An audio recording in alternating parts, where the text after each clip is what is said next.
میری 5 سال کی بیٹی اور ایک بیٹا صحن میں کھیل رہے تھے۔ میں کچن کا کام نپٹا رہی تھی، میرے شوہر بھی ابھی کام پر گئے تھے۔ جو ہی میں دروازہ بند کر کے صحن میں آئی تو صحن کے دروازے سے میں نے ایک عورت کو اندر آتے دیکھا۔ وہ سر سے لے کر پیر تک برقعے میں ملبوس تھی اور چہرے کو اس نے نقاب سے چھپایا ہوا تھا۔ میرے پوچھنے پر اس نے بتایا کہ وہ میری مرحومہ ساس کے رشتہ دار ہیں اور تھوڑی دیر کے لیے یہاں رکنا چاہتی ہیں۔ آواز سے اندازہ ہو رہا تھا کہ وہ لگ بھگ میری عمر ہی کی ہیں۔ میں اس کو صحن میں بٹھا کے خود چائے بنانے کے لیے کچن میں آ گئی، مگر یہ کیا، جب میں چائے بنا کر واپس آئی تو میں اپنی جگہ پر حق تک رہ گئی۔ وہ عورت کہیں بھی موجود نہ تھی اور میرے دونوں بچے بھی کہیں پہ نظر نہیں آ رہے تھے۔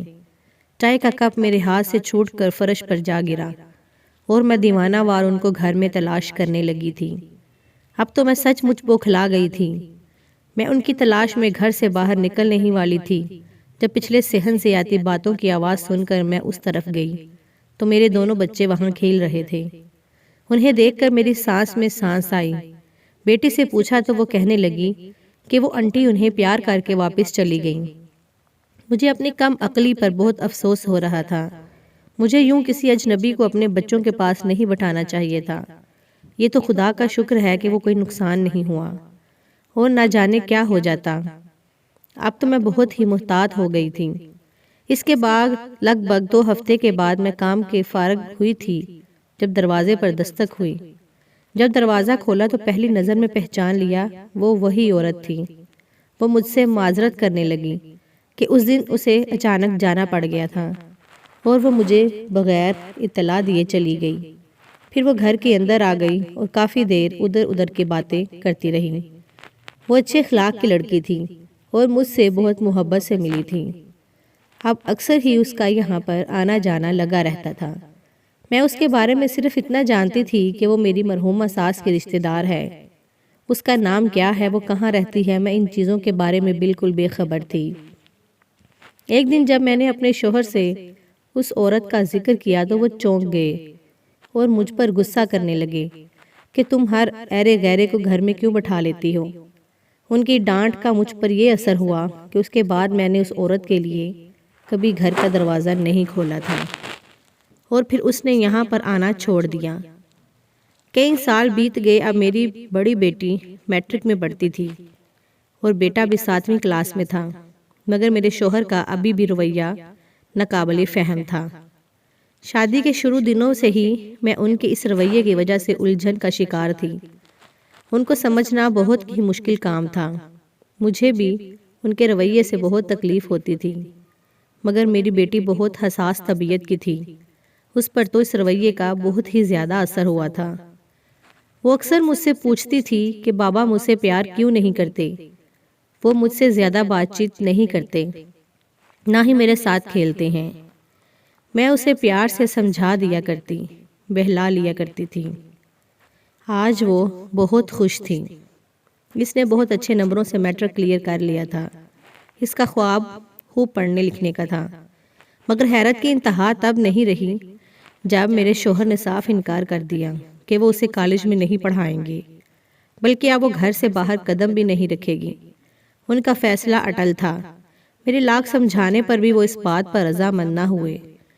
ایک طرف بیٹی تھی، اس کی آنکھوں کے آنسو اور خاموش التجائیں مجھے بے قرار کر دیتی تھیں، اور دوسری طرف مجازی خدا تھا جس کے مزاج کو میں ابھی تک سمجھ نہیں پائی تھی۔ پھر میں نے اپنی بیٹی کو سمجھا بجھا کر خاموش کروا لیا۔ ہاں، اتنا ضرور ہوا تھا کہ انہوں نے گھر میں کتابیں لا دی تھی اور ایک استانی بھی گھر میں نور کو ٹیوشن پڑھانے کے لیے لگا دی تھی۔ کافی حد تک نور بہل گئی تھی۔ وہ سارا وقت اپنی پڑھائی میں مصروف رہتی اور باقی کا وقت میرے ساتھ گھر کے کاموں میں ہاتھ بٹاتی تھی۔ ایک دن تو حد ہو گئی، میں کپڑے دھو رہی تھی اور نور صحن میں تار پر کپڑے پھیلا رہی تھی۔ جب صحن میں جگہ کم پڑ گئی تو وہ چھت پر کپڑے ڈالنے کے لیے چلی گئیں۔ تبھی میرے شوہر گھر آ گئے۔ آج ان کی طبیعت خراب تھی، اس لیے وہ گھر جلدی آ گئے تھے۔ جب انہوں نے نور کو چھت سے اترتے ہوئے دیکھا تو انہوں نے آسمان سر پہ اٹھا لیا۔ ان کا اس قدر شدید غصہ دیکھ کر میں حیران پریشان رہ گئی۔ آخر کو اتنی معمولی سی بات پر کبھی اتنا غصہ کیوں کر جاتے تھے؟ انہیں تو اپنی ہی بیٹی پر اعتبار نہیں تھا۔ یہ بات مجھے بہت عجیب لگتی تھی۔ نہ جانے ان کے دل میں کس بات کا ڈر تھا، کوئی انہونی کی خدشات انہیں ستاتے تھے۔ اس دن نور بہت روئی تھی اور میں بھی اسے اس طرح سے دیکھ کر بے چین ہو گئی تھی۔ تب اس نے مجھے روتے ہوئے پوچھا کہ کیا بابا شروع سے ہی ایسے ہیں؟ میں اسے بہت مشکل سے بہلایا اور خود اپنے کمرے میں آ کر لیٹ گئی۔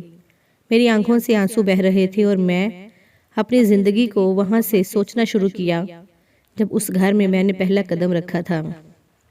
جب میں شادی ہو کر اس گھر میں آئی تھی تو یہاں پر میرے شوہر اور ان کے دادی تھے۔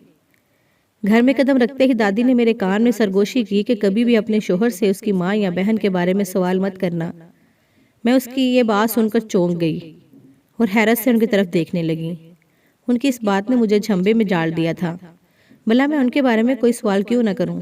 شوہر تو ویسے میرے بہت اچھے تھے، میرا بہت خیال رکھتے تھے، وہ مجھ سے محبت بھی کرتے تھے، مگر کبھی کبھی ان کا رویہ ناقابل فہم ہو جاتا تھا۔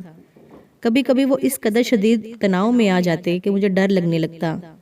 جب تک دادی زندہ تھی وہ ان سے ڈرتے تھے اور ان کے سامنے تو مجھ سے اونچی آواز میں بھی بات نہیں کرتے تھے۔ میں نے اپنی دادی ساس کی بات کو پلے سے باندھ لیا تھا۔ کبھی بھی اپنے شوہر سے اس کی ماں اور بہن کے بارے میں سوال نہیں کیا تھا، مگر دل میں تجسس قائم تھا، آخر ان کی ماں کہاں ہے؟ اور انہوں نے بھی تو کبھی بھی اپنی ماں کے بارے میں کوئی ذکر نہیں کیا تھا۔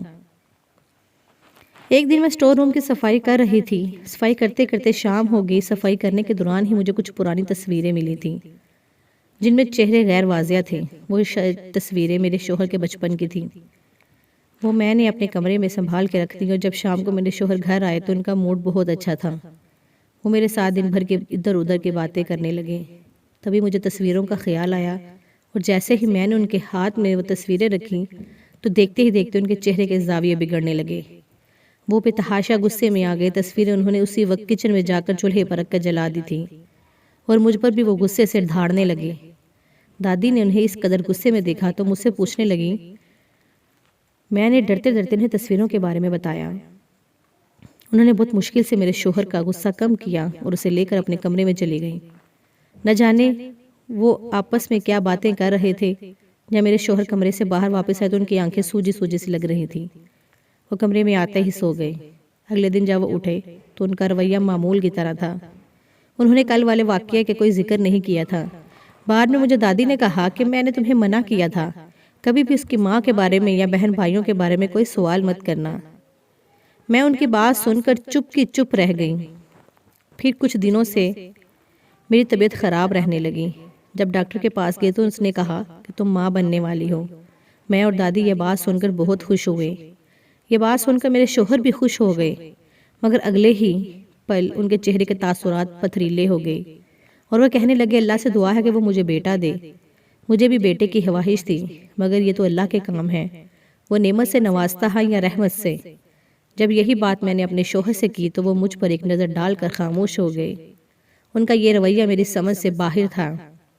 کبھی کبھی وہ اس قدر غصے میں آ جاتے تھے کہ میں سہم جاتی تھی۔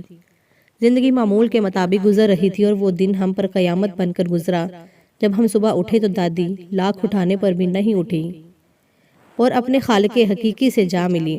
میرے شوہر کا ایک واحد خونی رشتہ تھا جو ان سے بچھڑ گیا۔ تب وہ پھوٹ پھوٹ کر رو دیے۔ ہاں وہ پہلے سے کافی بدل چکے تھے، اب بہت ہی کم غصہ کرتے تھے۔ کچھ مجھے بھی ان کے مزاج کا اندازہ ہو گیا تھا اور میں وہ بات ہی نہیں کرتی تھی جس پر انہیں غصہ آ جائے۔ پھر میں نے ایک دن زندگی اور موت کے درمیان جنگ لڑتے ہوئے اپنی بیٹی کو جنم دیا۔ میرے قدموں تلے جنت آ گئی تھی اور میں بے تحاشا خوش تھی، مگر میری خوشی اس وقت اڑچھو ہو گئی جب میری اپنے شوہر کے چہرے پر نظر پڑی۔ ان کے چہرے پر زلزلے کے تاثرات تھے اور اگلے ہی لمحے حیران کن تھا۔ وہ دونوں ہاتھوں میں سر تھام کر رونے لگے تھے۔ پھر وہ اپنے سر کے بال نوچنے لگے تو کبھی چہرے پر زور زور سے تھپڑ مارنے لگے۔ مجھے انہیں دیکھ کر ڈر لگنے لگا اور میں سوچنے لگی کہ وہ پاگل تو نہیں ہو گئے۔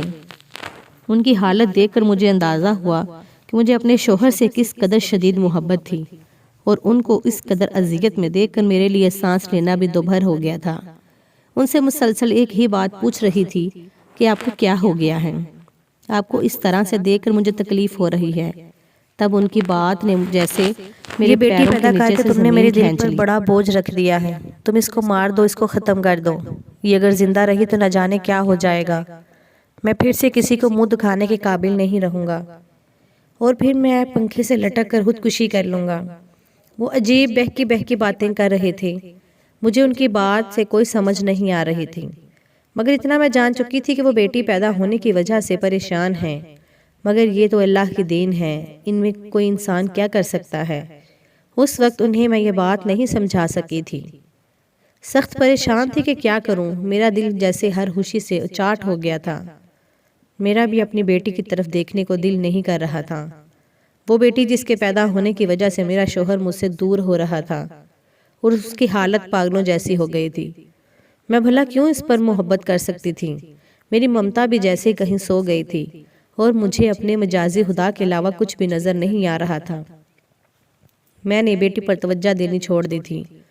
وہ بھوکی پیاسی روتی رہتی تھی۔ میں اسے اتنی خوراک دے دیا کرتی تھی جس سے وہ زندہ رہے۔ 2-3 دن سے میں مسلسل اسے نظر انداز کر رہی تھی۔ میرا ذہن مسلسل انہی سوچوں میں الجھ رہا تھا۔ آئندہ آنے والا کل کون سا نیا رخ اختیار کر لے گا؟ اسی بے چینی کی وجہ سے مجھے رات کو نیند بھی نہیں آتی تھی۔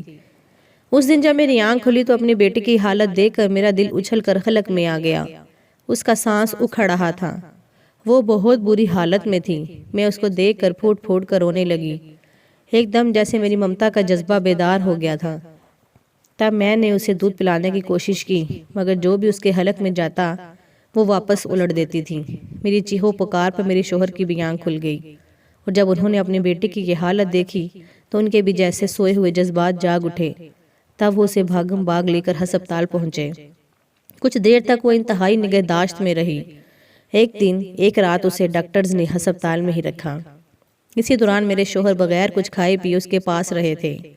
انہیں کسی بھی چیز کا ہوش نہیں تھا۔ وہ اسے بے تحاشا چومے جا رہے تھے، اور بار بار اس سے معافی مانگ رہے تھے کہ میں کسی کے گناہوں کی سزا تمہیں دینا چاہتا تھا۔ مجھے معاف کر دو میری بچی، میں نے اس نہ جانے میں تم سے بہت سی زیادتی کر دی ہیں۔ اور جب اسے گھر لے کر آئے تو ان کی طبیعت کافی بہتر تھی، مگر گھر لانے کے بعد وہ دوبارہ جیسے پتھر کے مجسمے میں بدل گئے تھے، اور میں آج تک یہ سمجھنے سے قاصر ہی رہی تھی کہ آخر انہیں لڑکی ذات سے مسئلہ کیا تھا۔ رفتہ رفتہ میری بیٹی بڑی ہوتی گئی، اور میرے شوہر کا رویہ بھی ان کے ساتھ دن بہ دن سرد ہوتا گیا۔ جو وہ بڑی ہوتی جا رہی تھی، نہ جانے کس بات کے خدشات ستاتے رہتے تھے۔ گھر سے باہر ہوتے تو بار بار کال کر کے نور کے بارے میں پوچھتے رہتے، اور جب گھر پر ہوتے تو انہیں اس کی فکر ستاتی رہتی۔ پھر کچھ ٹائم کے بعد اللہ پاک نے مجھ پر دوبارہ سے کرم کر دیا تھا۔ اب کی بار میرے شوہر کی پھر پریشانی عروج پر تھی۔ اگر اب بھی اللہ پاک نے بیٹی عطا کر دی تو نہ جانے غضب ہو جائے گا۔ میں بھی اللہ سے مسلسل یہی دعا مانگتے رہتی تھی کہ اللہ پاک مجھے اس بار بیٹے کی نعمت سے نوازے، اور اللہ پاک نے میری سن لی تھی۔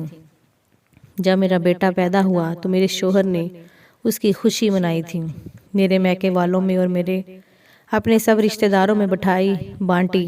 بیٹے سے وہ بہت زیادہ پیار کرتے تھے۔ جتنا وہ بیٹے سے پیار کرتے تھے اتنا ہی نور کو نظر انداز کر دیتے تھے۔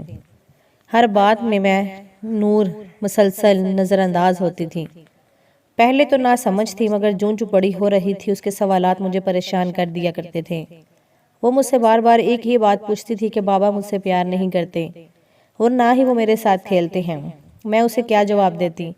میں تو خود یہ سب سے الجھی ہوئی تھی کہ نہ جانے انہیں اپنی بیٹی سے مسئلہ کیا تھا۔ وہ تو بہت معصوم تھی، ابھی تو اسے ٹھیک سے بولنا بھی نہیں آتا تھا۔ اور ایک دن جب میں نے ان سے یہی بات پوچھی تو ان کا جواب سن کر میں کتنی دیر خاموشی سے ان کے چہرے کی طرف دیکھتی رہی۔ ان کا کہنا تھا کہ اس میں مجھے اپنی ماں اور بہن کا عکس نظر آتا ہے۔ تبھی میں چاہتا ہوں کہ میں اس پر شروع سے ہی سختی کروں تاکہ کل وہ اتنی بات کہہ کر خاموش ہو گئے، اور میں نے ان ادھورے مفہوم میں الجھی رہی۔ ایسا کیا کیا تھا ان کی ماں بہن نے جو وہ اپنے معصوم چند سال کی بیٹی سے ہی متفرق ہو گئے؟ وہ میرے اتنے سالوں کی رفاقت وفاداری سے بھی ان پر کوئی اثر نہ ڈالا تھا۔ کبھی کبھی تو مجھے بھی شک کی نگاہ سے دیکھنے لگتے تھے۔ جب کبھی وہ مجھے فون کرتے، میرا نمبر مصروف ملتا تو ان کے سوالات کا سلسلہ شروع ہو جاتا تھا۔ میں کبھی کبھی اس بات سے جھنجھلا جاتی تھی اور سوچتی تھی نہ جانے اس قدر شکی مزاج کیوں ہیں۔ میں بہت بار ان سے ان کی ماں کے بارے میں سوال کرنا چاہتی تھی۔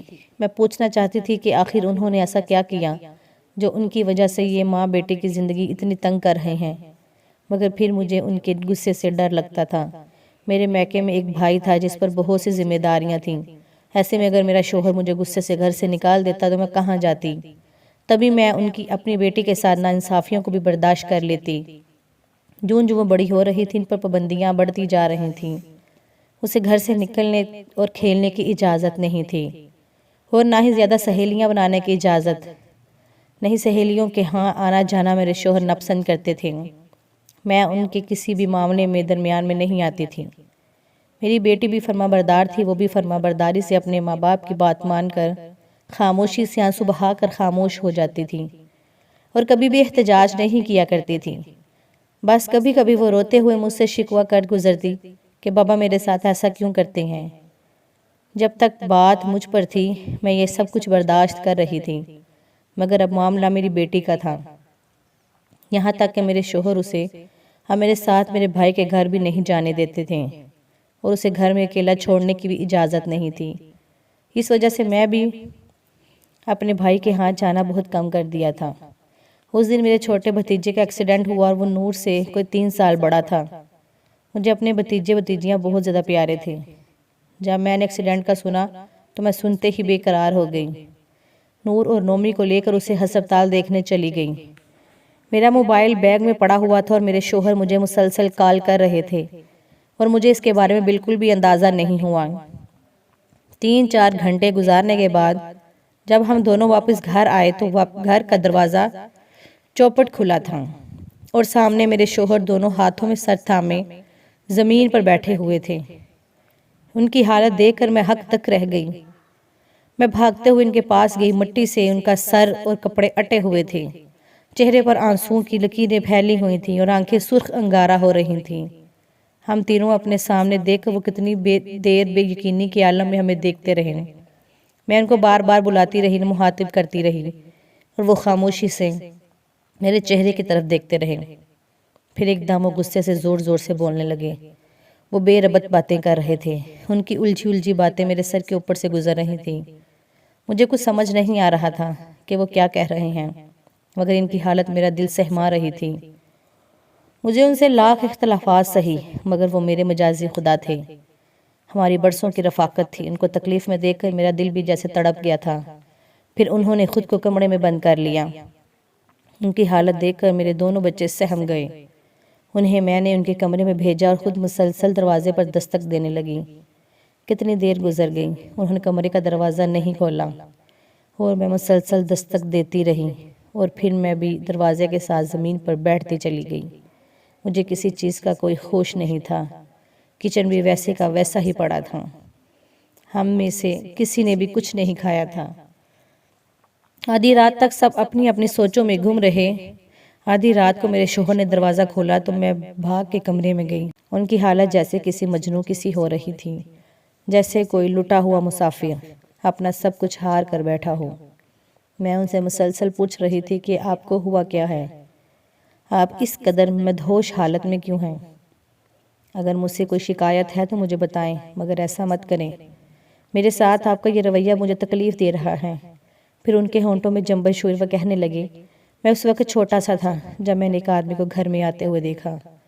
میں ان باتوں کو نہیں سمجھتا تھا، مگر اپنی امی کو ہر وقت نکسک سے تیار دیکھتا تو مجھے اچھا لگتا۔ میری بہن جو مجھ سے 4 سال بڑی تھی، وہ بھی امی کی طرح ہر وقت تیار رہتی تھی، جبکہ ابو امی کے بالکل برعکس تھے۔ وہ ہر وقت خلاؤں میں نہ جانے کیا گھورتے رہتے تھے، ہر وقت پریشان رہتی تھی۔ میں نے امی کو ہمیشہ ابو پر غصہ کرتے ہوئے دیکھا۔ میرے ابو بہت شریف انسان تھے۔ وہ کبھی بھی امی سے اونچی آواز میں بات نہیں کرتے تھے۔ محلے والی امی کے بارے میں عجیب و غریب باتیں کرتے تھے۔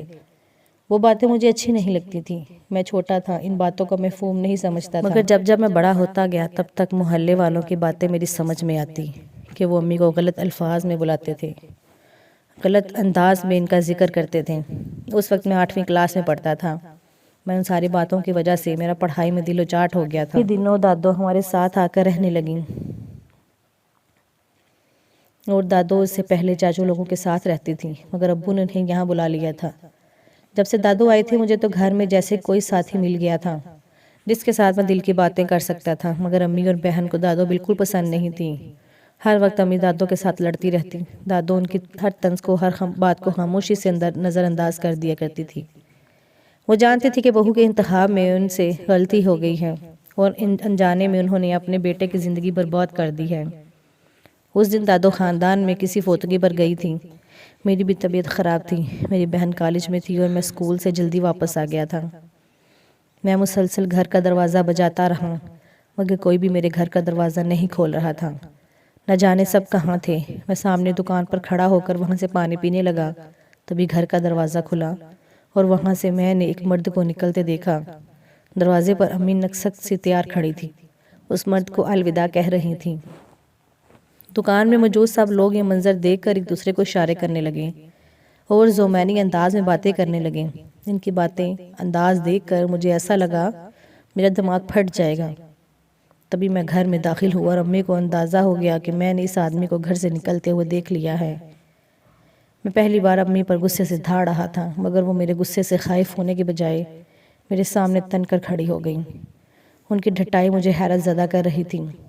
اور شام کو جب ابو گھر آئے تو میں نے ان سے اس بات کا ذکر کیا۔ انہوں نے بھی خاموشی سے اس بات کو سنا۔ ان کی آنکھیں نم تھی۔ وہ کہنے لگے، میں تمہاری ماں کو بہت بار سمجھا چکا ہوں، مگر وہ میری نہیں سنتی۔ تبھی ایک دن جب ہم سب گھر والے اٹھے تو امی گھر پر نہیں تھیں، وہ اپنے کسی آشنا کے ساتھ گھر سے بھاگ گئی تھی۔ ابو جیسے صدمے سے دہل سے گئے تھے اور میرا بھی یہی حال تھا۔ میں لوگوں کا سامنا کرنے سے کتراتا تھا۔ لوگوں کی باتیں مجھے چین نہیں لینے دیتی تھی۔ تبھی کچھ دن بعد ایک عورت کی لاش ملی تھی اور جب اس کی شناخت کی گئی تو پتہ چلا کہ وہ میری ماں تھی، مگر ہم لوگوں نے اس کی لاش کو اپنانے سے انکار کر دیا۔ یوں وہ لاوارث دفنا دی گئی۔ ماں کی دیکھا دیکھی میری بہن بھی ماں کے نقش قدم پر چل رہی تھی، مگر اب بھی اس پر سختی کرتا اور دادو پر بھی اس پر نظر رکھتی تھی۔ ایک دن ہم سے چوک ہو گئی اور وہ بھی گھر چھوڑ کر بھاگ گئی۔ ابو یہ بدنامی برداشت نہ کر سکے تھے۔ بیوی کے بعد بیٹی نے بھی ان کے ماتھے پر بدنامی کا ٹیکا لگا دیا تھا۔ انہوں نے خود کو پنکھے کے ساتھ رسی سے لٹکا دیا اور خودکشی کر لی۔ پے در پے ہونے والے حادثات نے مجھے اعصابی طور پر بہت توڑ دیا اور میں تو کسی کا سامنا کرنے کے قابل نہیں رہا تھا۔ تبھی دادو کے مشورے سے ہم وہ گھر چھوڑ کر ایک نئے شہر اور نئے محلے میں آ گئے، جہاں پر ہمیں کوئی بھی نہیں جانتا تھا۔ ہم نے نئے سرے سے زندگی کا شروعات کی۔ ابو کی جائیداد ہمارا گزر بسر کرنے کے لیے کافی تھی۔ ہم نے وہ سب کچھ بیچ کر یہاں پر نئے سرے سے زندگی کا سفر شروع کر لیا تھا، اور اس کے ساتھ ساتھ میں نے پڑھائی کا سلسلہ بھی جاری رکھا۔ اور آج تم گھر پر نہیں تھی اور میں مسلسل کال کر رہا تھا، تم نے میری کال بھی نہیں اٹھائی۔ تم بھی میرے حصے میں بدنامی لکھ کر چلی گئی ہوں۔ تب میں بہت ڈر گیا، بہت تکلیف سے گزرا۔ آج میں نے ماضی میں گزرے ہوئے تکلیف کو دوبارہ سہا ہے۔ میرے شوہر کی باتوں نے مجھے جھنجھوڑ کے رکھ دیا تھا۔ وہ کیسی قیامت سے گزرا تھا، جو کچھ اس نے اپنے ماضی میں سہا تھا اس سب نے اسے توڑ دیا تھا۔ ایسے میں اس کا یہ نفسیاتی رویہ کوئی غیر معمولی نہیں تھا۔ وہ تو اپنوں کا ڈسا ہوا تھا، وہ بھلا کیسے کسی پر اعتبار کر سکتا تھا؟ مگر اسے یہ سمجھنا چاہیے تھا کہ ہر انسان ایک جیسا نہیں ہوتا، اور مجھے یقین تھا ایک نہ ایک دن مجھے بات ضرور سمجھ جائیں گی۔ تبھی انہوں نے مجھے بتایا کہ ہمارے گھر میں جو عورت آئی تھی وہ کوئی اور نہیں تھی بلکہ میری بہن تھی، جو دوسرے شہر میں رہتی تھی، مگر کبھی کبھی اپنے بھائی کی محبت میں یہاں پر آتے جاتے تھے۔